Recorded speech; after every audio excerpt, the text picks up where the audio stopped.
And the good news is I made my entire career on these small little growth experiments, so they will work for you guys.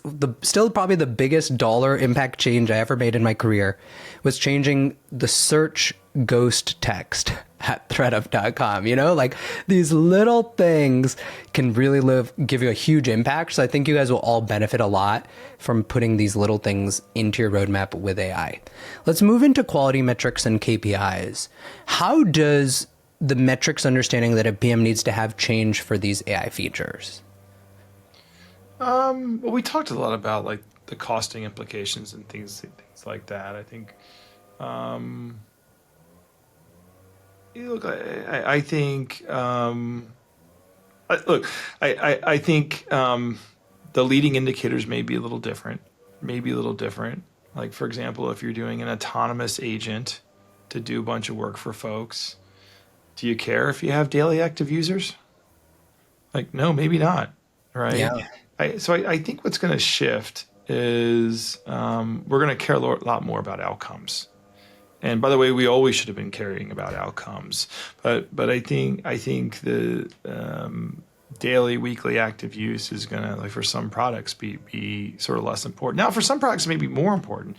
Like if you want the end user to be interacting with your agent a ton, then that obviously is a really important metric for you. But if you don't care, you just want to get something done for the user, which is a lot of B2B products, I think it's going to be a lot more shifting towards that. And I mean, one of the examples I love from like this AI world and the B2B world is, Fin, which is this customer experience agent, has this kind of 99 cent per support ticket, closed. Doesn't matter whether the human touched it or not. That's Yeah. the kind of models that are super interesting to me.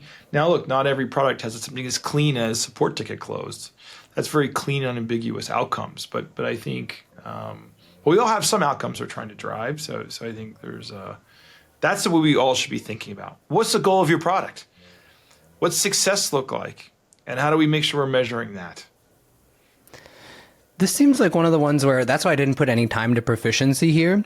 It's less about like, I need to go study something for 3 months just to upskill. It's actually more like applying your common sense, your logic, but to these new sets of features. And the way you improve this is either by shipping those features at your company. But if you don't have access to that, think about how would I have measured the change that somebody shipped? Recently launched AI agents. It seemed to get a lot of hype. Maybe you tried it out.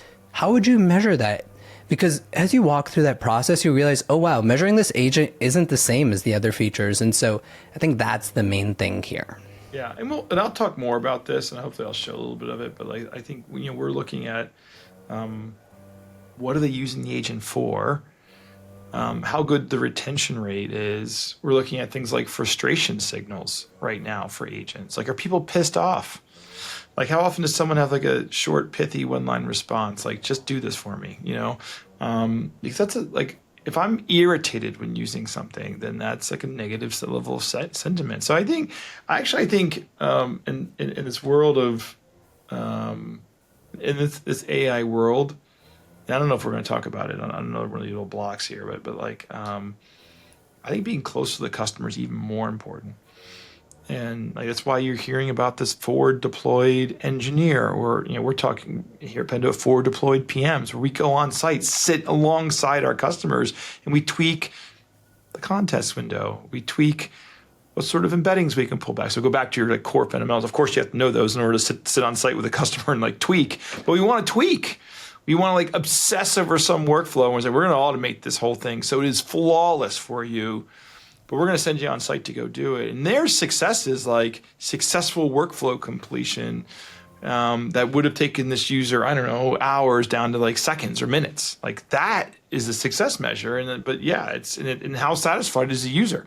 Like, does this actually replace you doing it yourself? I think that's where we're going to as an industry. And it's kind of exciting. To me, it feels like far more transformative than I'm going to create this page with a bunch of table and data cells and like some forms and stuff, right? It's like, how do we make sure we obsess over this workflow and like fully automate it? I hope you enjoyed that short clip. You can check out the full episode here.